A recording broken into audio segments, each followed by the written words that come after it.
The red sky of Velthara burned like fire above Captain Teho's head. His uniform was torn and bloody. His left arm hung useless at his side. The crash had taken everything from him: his ship, his crew, his hope of ever seeing Earth again. 3 days ago, he had been leading a simple scouting mission. 5 humans against an alien world. Now he was the only one left alive. Teho crawled behind a large purple rock and tried to catch his breath. The air on this planet tasted like metal and hurt his lungs. In the distance, he could hear them coming. The Veltharans. 9 feet tall warriors with skin like blue crystal and spears that could cut through steel. They had been hunting him since the crash. He looked down at his right hand. The metal bracer his grandmother Sunja had given him still sat on his wrist. She had found it in the old ruins near Seoul. "Take this with you to space," she had said with tears in her eyes. "It will protect you when I cannot." Teho almost laughed. Protection? What protection could an old piece of metal give him now? The sounds grew closer. Heavy footsteps on stone. The Veltharans spoke in their clicking language. Teho did not need to understand their words to know what they meant. They had found his trail. He thought about his squad. Jiwoo had died in the crash, her neck broken when the ship hit the ground. Dayun had lived long enough to treat Teho's wounds before the fever took her. Kyungmin had tried to send a distress signal, but a Veltharan spear had found his heart. Sojin had made it 2 days before the alien hunters caught her. Now it was just Teho, one human against an entire world. The footsteps stopped. Teho pressed himself against the rock and tried not to breathe. Maybe they had lost his trail. Maybe he could hide until dark and find a better place to run. Human. The voice spoke in broken English, deep and rough like grinding stone. "We know you are there. Come out and we will give you a warrior's death." Teho closed his eyes. The Veltharans were not evil. He had studied their culture before the mission. They believed that dying in battle was the greatest honor anyone could receive. They wanted to give him a good death, but Teho was not ready to die, not yet. Not when Earth needed to know what he had learned about their defenses. Not when millions of humans were counting on information that only he possessed. He stood up slowly and stepped from behind the rock. 300 Veltharan warriors stood in the valley below him. Their crystal skin caught the red sunlight and threw it back in 1,000 colors. Each one held a long spear that hummed with energy. At their head stood a massive warrior with golden marks on his blue skin. The war commander, Teho, had never seen so many of them in one place. This was not just a hunting party. This was an army. One human, the war commander said in his grinding voice. "You have led us a good chase. Your companions died with honor. Now it is your turn." The spears rose as one. 300 points of light aimed at Teho's heart. He stood on the rocky slope above them, alone and broken. But he would not kneel. "I am Captain Teho of the Earth Defense Force," he said as loud as he could. "I do not surrender." The war commander nodded with what might have been respect. "Then die as a warrior should." The spears began to glow brighter. In seconds, 300 bolts of energy would tear through Teho's body. He would be ash before he hit the ground. Teho raised his right hand, not in surrender but in defiance. One last gesture of human courage before the end. The bracer on his wrist began to glow. At first it was just a soft blue light, barely visible in the red sunlight. But then it grew brighter. And brighter. The metal seemed to come alive, pulsing with energy that Teho could feel in his bones. The Veltharan warriors stopped. Their spears wavered. The light from the bracer was the same color as their crystal skin, the same frequency as the energy that powered their weapons. The war commander took a step back. "Impossible," he whispered. The light spread from the bracer to Teho's hand, then up his arm. It did not hurt. Instead, it felt warm and safe, like his grandmother's embrace. The crystal warriors below began to make sounds Teho had never heard before. Not their usual clicking language, but something deeper. Something that sounded almost like singing. "The silver hand," one of them said in English. "The mark of the first builders." Teho did not understand, but he could see the effect his glowing hand had on the warriors. They lowered their spears. Some of them fell to their knees. The war commander stared at the light with wide eyes that reflected the bracer's glow.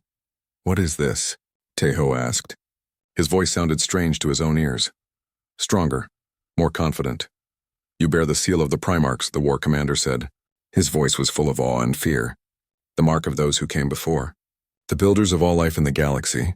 The light from the bracer pulsed once more, then faded to a soft glow. But the effect on the Veltharans remained. They stared at Teho as if seeing him for the first time. For 10,000 years we have searched for the inheritors, the war commander continued. We believed we were the chosen ones. We conquered 17 star systems in the name of our birthright. But the seal has chosen another. Teho looked down at the bracer. It looked exactly the same as before, except for the faint blue glow that still pulsed along its surface. His grandmother's gift, a piece of old metal from a ruined building. How could it possibly mean anything to these alien warriors? I don't understand, he said. Nor do we, the war commander admitted. But the seal does not lie. It responds only to the blood of the true inheritors. You human carry the mark of destiny. The crystal warriors began to move, but instead of attacking, they formed two lines leading away from Teho.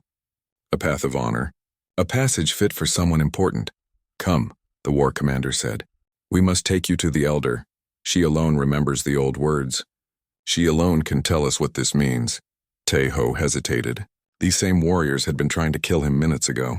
Now they wanted to escort him somewhere. It could be a trap. It probably was a trap, but what choice did he have? He was one human on an alien world. He could run and die alone in the wilderness. Or he could follow them and learn what his grandmother's gift really meant. The bracer pulsed again, and Teho felt something he had not felt since the crash. Hope. He walked down the slope toward the waiting warriors. They did not try to take his weapons. They did not bind his hands. They simply fell into step around him, an honor guard for a mystery they did not understand. As they marched through the alien landscape, Teho thought about his grandmother's words. It will protect you when I cannot. Maybe she had known something after all. Maybe this old bracer was more than it seemed. Maybe one human with the right mark could stand against an army and live to tell about it. The red sun began to set over Velthara, and Captain Teho walked into the unknown, surrounded by enemies who might become something else entirely. The Veltharan capital city rose from the desert like a mountain of blue crystal. Towers twisted high into the purple sky, connected by bridges that glowed with the same energy as the warriors' spears. Teho had never seen anything so beautiful or so alien.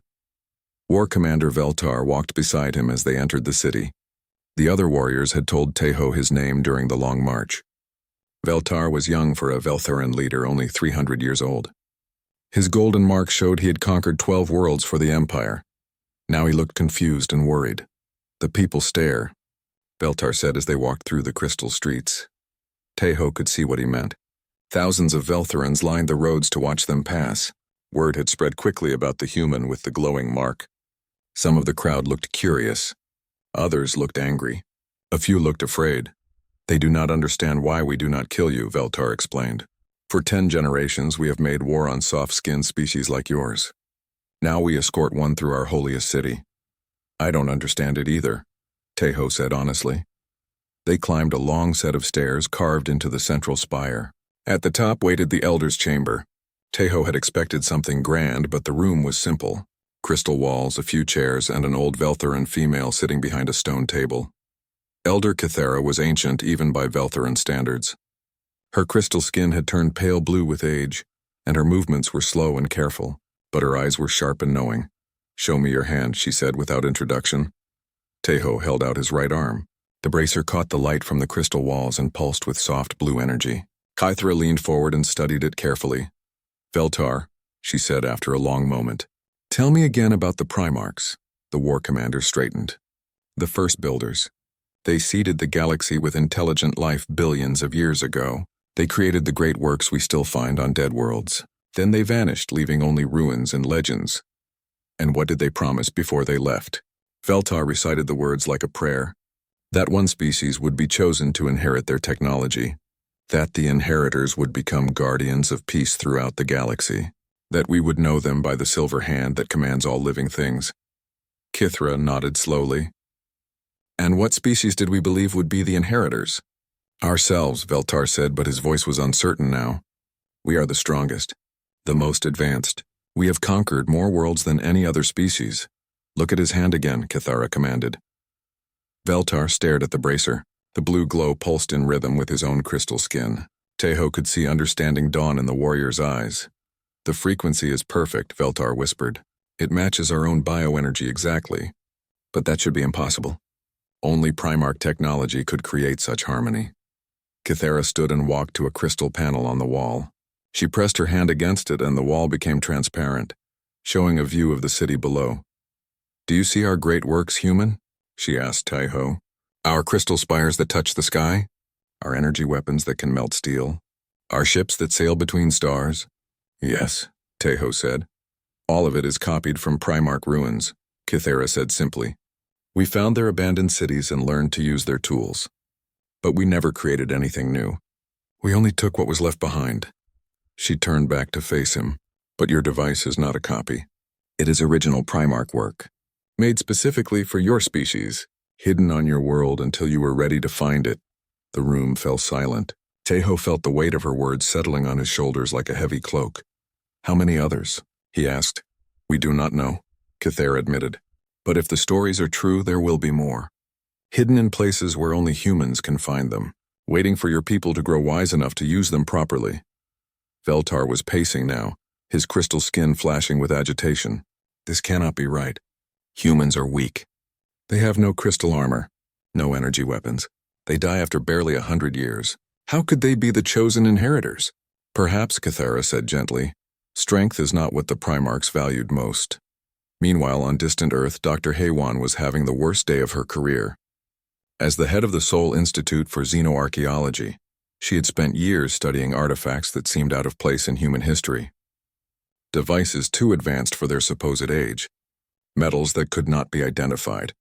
Symbols that matched no known human language.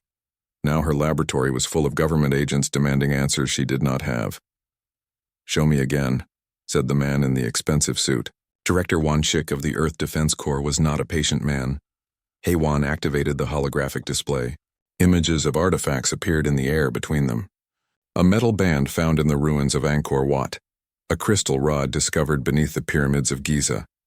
A small statue unearthed from Mayan temples. Dozens of others from archaeological sites around the world. They all started glowing at the same time, Haywan explained, exactly 72 hours ago. The same moment we lost contact with Captain Taiho's mission. Wan Shik studied the images with cold eyes. "And you believe these objects are connected to the alien invasion force?" "I believe they are much older than any invasion force," Haywan said carefully. "The carbon dating is impossible to argue with. Some of these artifacts are millions of years old. They were buried in the earth long before humans even existed. Then who made them?" Haywan looked at her assistant Minho. The young historian had been researching the symbols found on the artifacts. His findings were disturbing. "Tell him," she said. Minho cleared his throat nervously. "The symbols match reference patterns we've found in deep space telescope data. They appear on structures throughout the galaxy, always on dead worlds, always in ruins. We think they belong to a species that vanished long before any current galactic civilization arose. The first builders," Wan Shik said slowly. "That's what some alien cultures call them," Minho confirmed. "But here's the interesting part. Every human culture on Earth has legends about visitors from the sky. Beings who taught us language, agriculture, mathematics. What if those legends are based on real events?" Wan Shik was quiet for a long moment. When he spoke, his voice was dangerous. "You're suggesting that aliens have been manipulating human development for millions of years, that we are some kind of experiment?" "Not an experiment," Haywan said quickly. "A preparation. These artifacts aren't just glowing randomly. They're activating in response to something that happened to Captain Taiho on that alien world." Wan Shik turned to leave, then paused at the door. "Doctor, if what you're suggesting is true, then humanity may soon face a choice between servitude and extinction. I want every one of those artifacts studied. I want to know how they work and how to control them. Because if aliens think they can use ancient technology to make humans into their servants, they are going to learn otherwise." After he left, Haywan and Minho stood in silence for a moment. "Do you think he's right?" Minho asked. "About servitude?" Haywan looked at the glowing artifacts around her laboratory. Each one pulsed with the same gentle blue light, the same color as the energy that powered alien technology throughout the galaxy. "I think," she said slowly, "that we're about to discover what our ancestors were really preparing us for." Back on Velthara, Elder Kythera had opened the oldest archive in the Crystal City. Ancient texts appeared in the air, written in symbols that hurt Teho's eyes to look at directly. "The covenant of the silver hand," she read aloud. "When the first builders depart, they shall leave markers for the inheritors. The chosen species shall be known by their ability to unite the many as one. They shall lead not through conquest, but through sacrifice. They shall guard the weak and guide the strong. They shall bear the silver hand that commands all living things." She turned to Teho. "Show me your hand again." The bracer flared brighter than before. This time Teho felt something new. A connection. Awareness of every living thing in the chamber. He could sense Kithara's ancient wisdom, Veltar's warrior pride, even the small crystal creatures that lived in the walls. "By the ancestors," Veltar breathed. "I can feel it. The connection. It touches my mind." "The silver hand does not control," Kithara said with wonder in her voice. "It connects. It allows the bearer to understand all life as one great pattern. This is how the inheritors will bring peace to the galaxy, not through force but through understanding." Teho pulled his hand back and the connection faded. He felt suddenly alone. "I don't want this," he said. "I'm just a soldier. I'm not meant to lead anyone." "None of us choose our destiny," Kithara said kindly, "but we can choose how we face it. Your people will need guidance in the days to come. The galaxy is about to change, and humanity will be at the center of that change." Outside the crystal spire, the red sun was setting over Velthara. Soon news of the human with the silver hand would spread to every world in the galaxy. Some would welcome it. Others would fight it. But ready or not, Captain Teho had become something more than human. He had become humanity's herald. Captain Teho stood in the center of the archive chamber, surrounded by floating images of 1,000 worlds. Each one showed the ruins of civilizations that had risen and fallen before humans had even learned to make fire. The bracer on his wrist pulsed with steady blue light, and with each pulse more information flooded into his mind. It had been 3 days since Elder Kithara had activated the ancient knowledge banks. 3 days of learning truths that made Teho wish he had died on that rocky slope with his squad. "Show me the Helix Project again," he said aloud. The images shifted, forming a 3-dimensional map of human genetic development over the past 1,000,000 years. Red lines marked where the Primarchs had made changes. Small adjustments to DNA. Tiny pushes toward intelligence, adaptability, and something the archive called empathic resonance. Teho watched his own species' history unfold like a carefully planned garden. Every major evolutionary step had been guided. The development of language, the growth of brain capacity, even humanity's unusual ability to work together despite their differences, all of it had been engineered. "We're not natural," he said to the empty chamber. "We're artificial, created to be servants." "Not servants," corrected a voice behind him. Veltar had entered quietly, as was his habit. The Veltharan warrior had appointed himself as Teho's guardian and guide. "The archives are clear. The Primarchs did not create slaves. They created something else, and what then?" Veltar moved closer to the floating displays. His crystal skin reflected the archive's glow, making him look like a living constellation. "Gardeners," he said simply. "They made you to tend the galaxy when they could no longer do so themselves." A new image appeared, a recording left by the Primarchs themselves.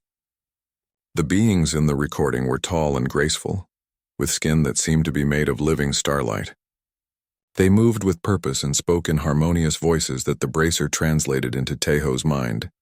"We have reached the end of our time," the lead Primarch said. "Our physical forms can no longer contain the energy we have gathered.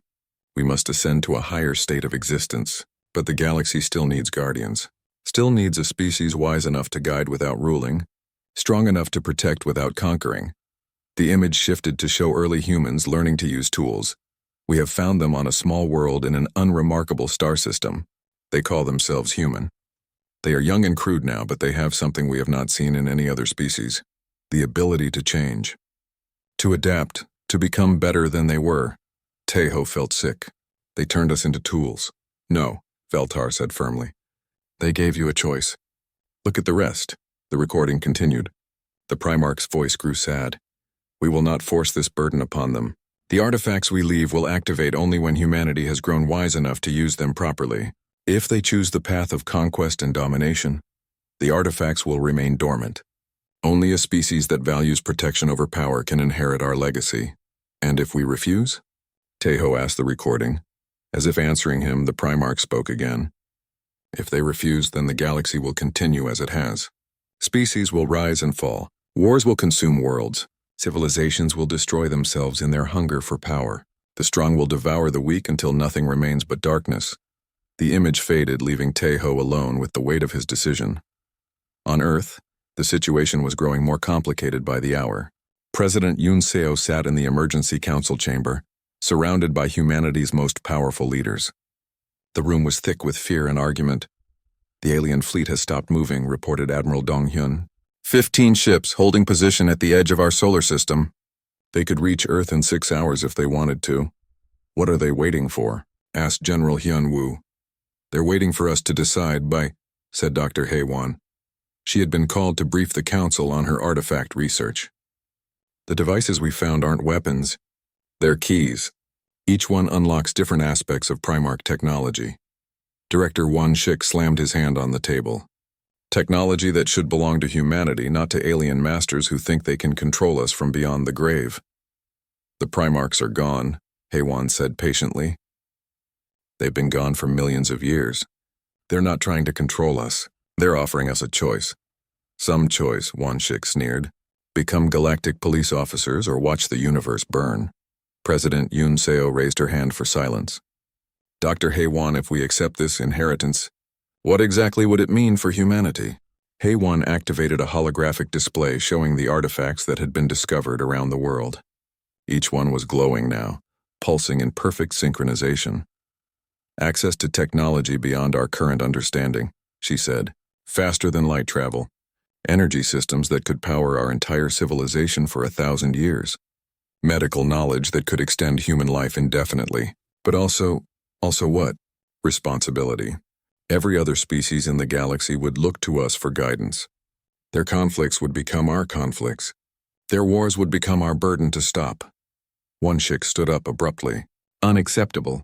I won't see humanity become servants to alien masters, even dead ones." He activated his communicator. "Colonel Minjae, initiate Project Silver Shield. I want those artifacts secured and studied. If they contain advanced technology, it belongs to Earth, not to some alien peacekeeping fantasy." "Director," President Yoon Seo said sharply, "you don't have authorization for that." "I have authorization to protect humanity from all threats, internal and external," Won-shik replied coldly. "And right now the greatest threat to human independence is sitting in laboratories around the world, glowing with alien influence." As Won-shik left the chamber, Admiral Dong-hyun turned to the president. "Ma'am, we need to decide quickly. Our telescopes are detecting massive energy buildups throughout the galaxy. Whatever Captain Taeho did on that alien world, it's triggered something big. Back on Velthara, Taeho was learning just how big. The bracer had connected him to something called the Galactic Archive, a vast network of information left behind by every civilization the Primarchs had ever encountered. He could see the current state of the galaxy with perfect clarity. 17 species were currently at war. 12 more were on the verge of destroying themselves through environmental collapse or nuclear warfare. 3 entire solar systems had been consumed by artificial intelligence that had turned against its creators. This is what the Primarchs were trying to prevent, Elder Kithara explained. She had joined Taeho and Veltar in the archive chamber. Without guardians, intelligent life always destroys itself eventually. "But why humans?" Taeho asked. "Why not the Veltarans? You're stronger, more advanced, are we?" Kithara asked gently. "We have spent 1,000 years conquering weaker species. We call it honor, but it is really just fear. Fear that if we do not dominate others, they will dominate us." She gestured to the images around them. "Look at your own history, human. Yes, your people have fought wars, but you have also done something no other species has managed. You have learned to cooperate with those who are different from you. Different races, different beliefs, different ways of thinking. You make them stronger together than they were apart. Humans fight all the time," Taeho protested. "But you also make peace," Veltar added. "We have studied your world. You have wars, yes, but you also have the United Nations. You have international cooperation. You help each other during disasters, even former enemies. This is not common among intelligent species." The bracer pulsed and new information flowed into Taeho's mind. He saw the hidden history of the galaxy. Species after species that had gained advanced technology only to use it for conquest and domination. The Primarchs had tried to guide them, but they had always chosen power over wisdom. Humans are not perfect, Kithara continued, but you have something rare, the ability to learn from your mistakes, to become better than you were. That is why the artifacts will only respond to your species. As if to prove her point, an alarm began sounding throughout the Crystal City. Veltar's communicator crackled to life. War Commander, came an urgent voice. Rebel forces led by General Gorthal are approaching the capital.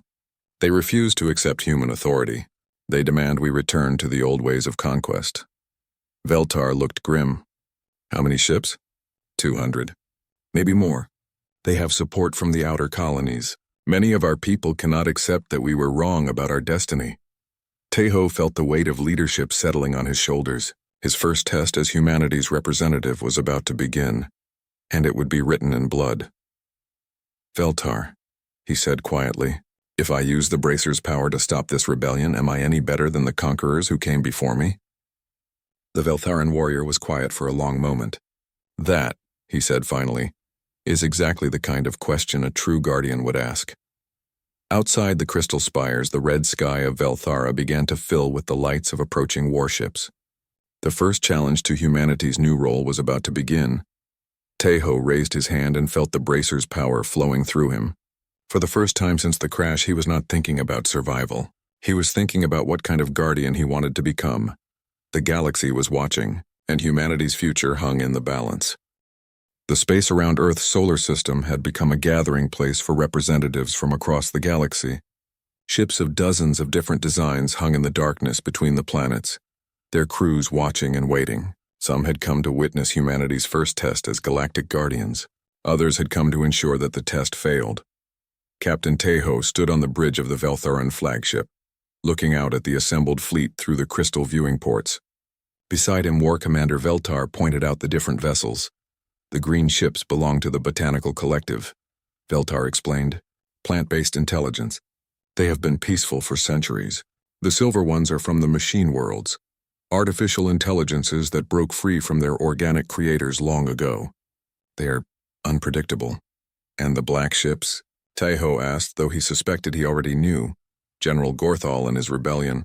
They have gathered support from every species that believes strength should rule the galaxy. If you fail the trials, they will attack Earth immediately.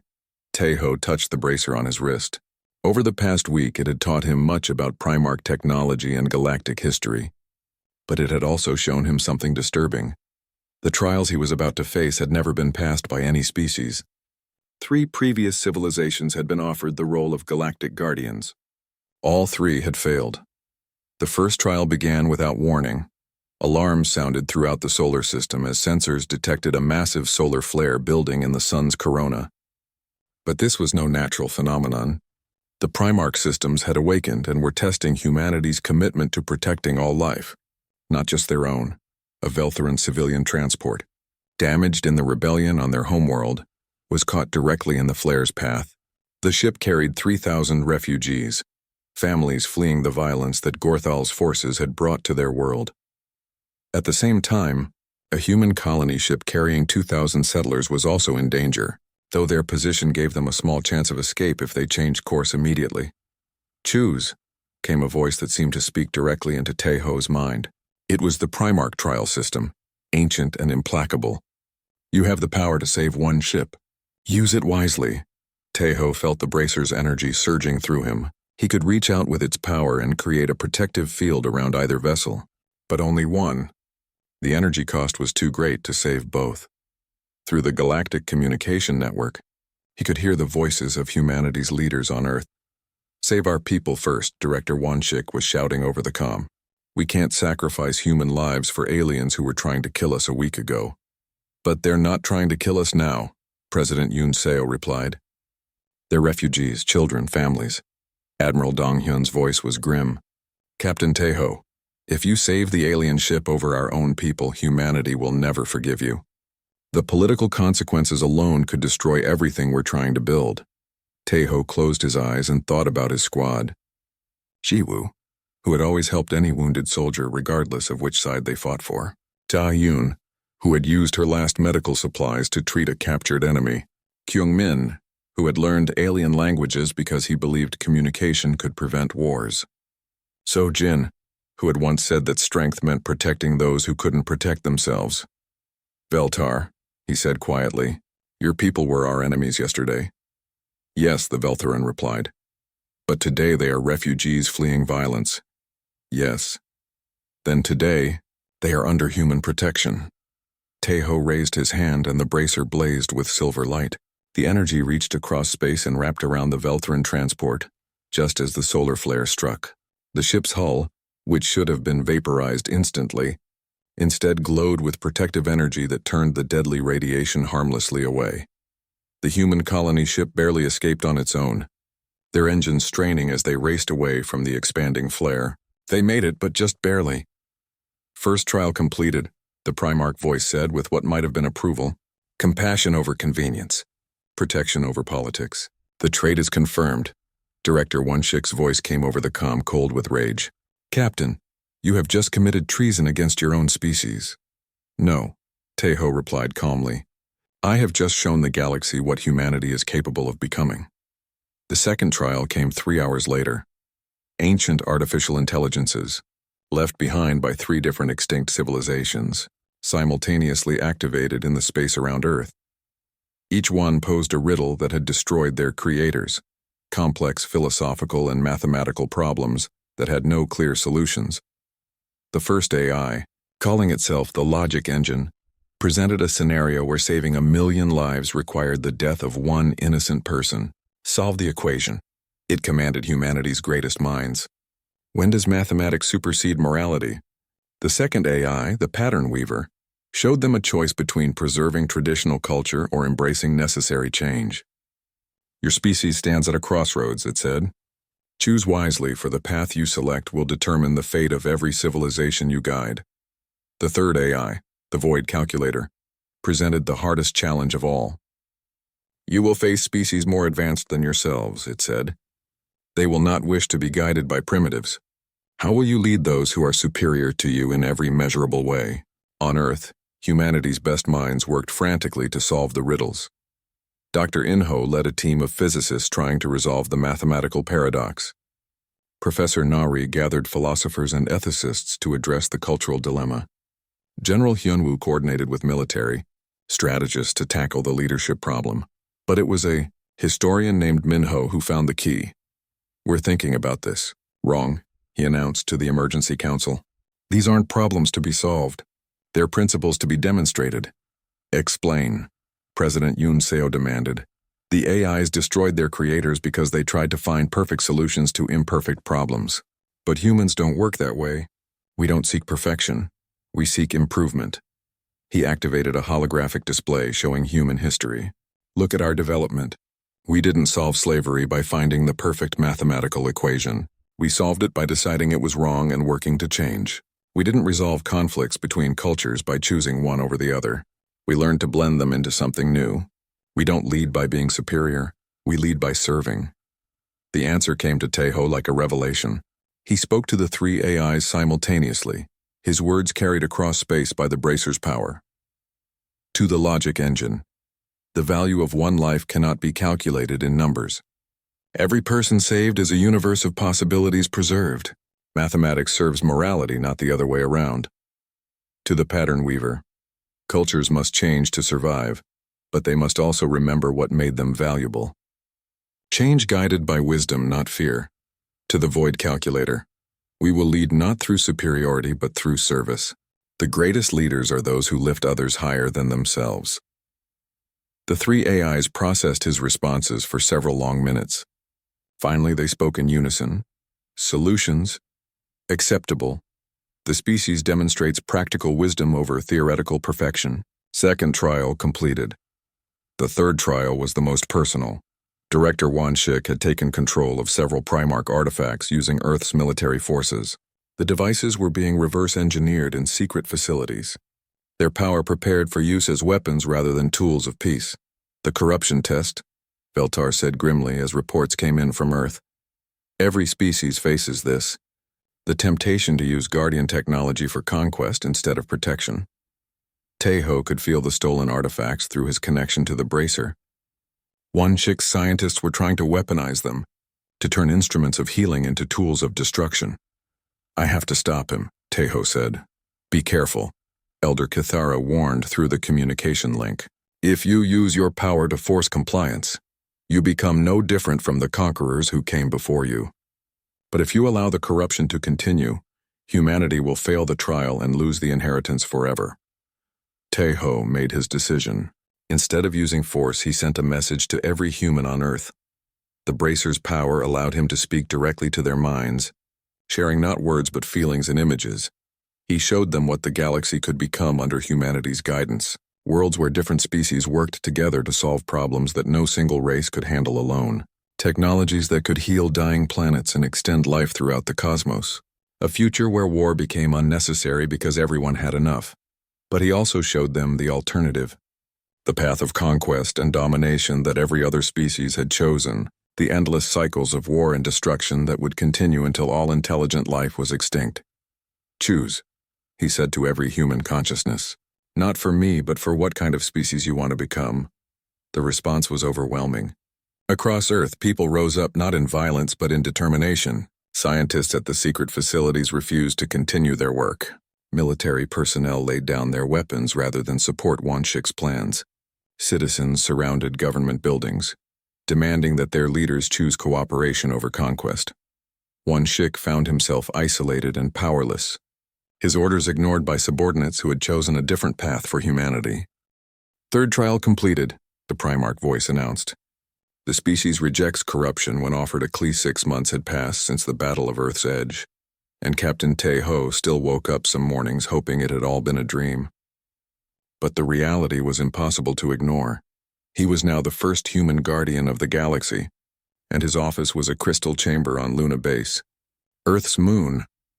The view from his window showed the construction of humanity's first interstellar fleet.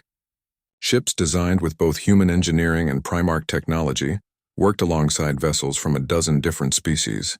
The Terran Protectorate was becoming real, one welded joint at a time. The morning reports, Guardian, said Captain Subin as she entered the chamber. She had been promoted to Teho's Chief of Staff after distinguishing herself as Earth's first pilot to successfully interface with Primarch flight systems. Her ship had been instrumental in the victory over Gorthal's forces. Just Teho, he corrected automatically. We've talked about this, Subin smiled. Fine. Teho, the Botanical Collective, has requested mediation in their border dispute with the Silicon Republics. The machine worlds want to discuss trade agreements for rare metals, and the Veltheran Council is asking for help with their reconstruction efforts. Teho rubbed his temples. Any good news?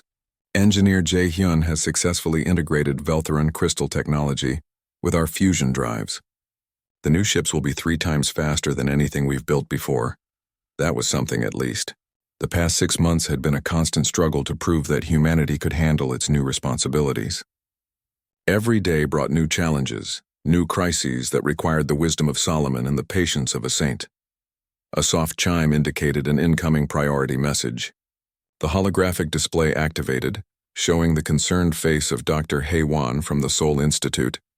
Teho, we have a problem, she said without preamble. Our deep space sensors are detecting massive energy signatures from the galactic core.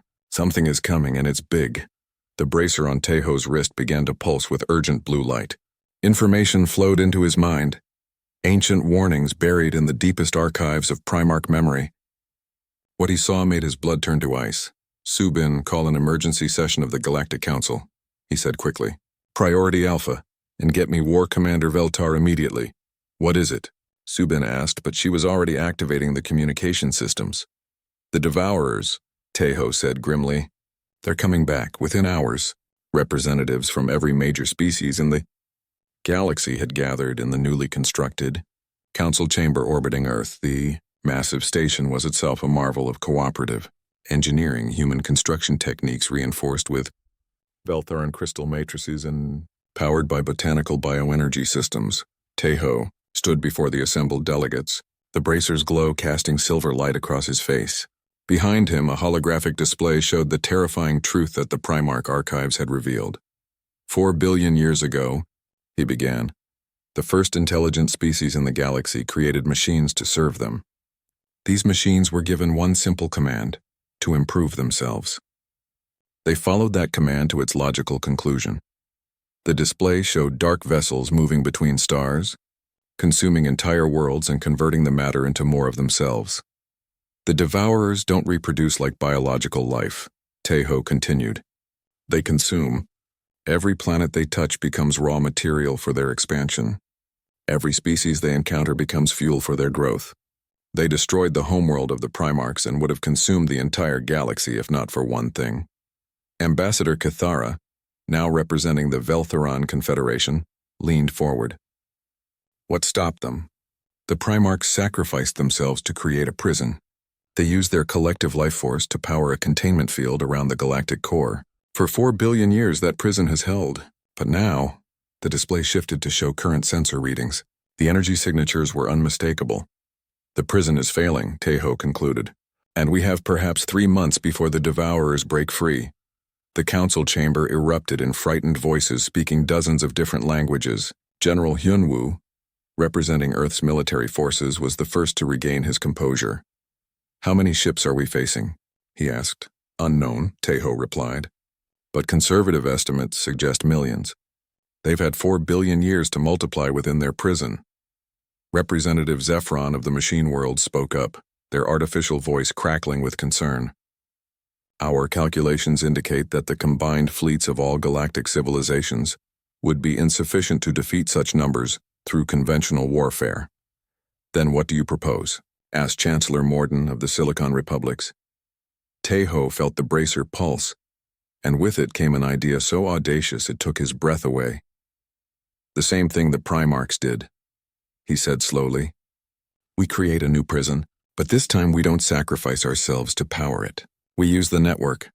War Commander Veltar had been quietly studying the technical readouts. Now he looked up with understanding dawning in his crystal eyes. The consciousness network, he said. The connection that the bracer creates between living minds. You want to link every intelligent being in the galaxy. Not just link, Tejo corrected. Unite. The Primarchs were trying to contain the Devourers with the life force of a single species. But what if we could harness the mental energy of every thinking being in the galaxy? Plants, animals, artificial intelligences, organic minds, all connected through the Primarch network. Dr. Inho, participating remotely from Earth, raised an objection. The power requirements would be enormous. We'd need willing participation from billions of beings across thousands of worlds. Then we'd better start asking, Tejo said simply. What followed were the most intensive 3 months in galactic history. Humanity's diplomatic corps, led by President Yoon Seo herself, worked around the clock to convince every species in the galaxy to participate in what they called the Unity Protocol. Some species joined immediately. The Botanical Collective saw the network as a natural extension of their own plant-based consciousness web. The Veltharan Confederation pledged their support without hesitation, still grateful for humanity's protection of their refugees. Others required more persuasion. The proud warrior clans of the Outer Rim saw the mental link as a violation of their independence. The xenophobic hermit worlds refused all contact with alien minds. But slowly, steadily, the network grew.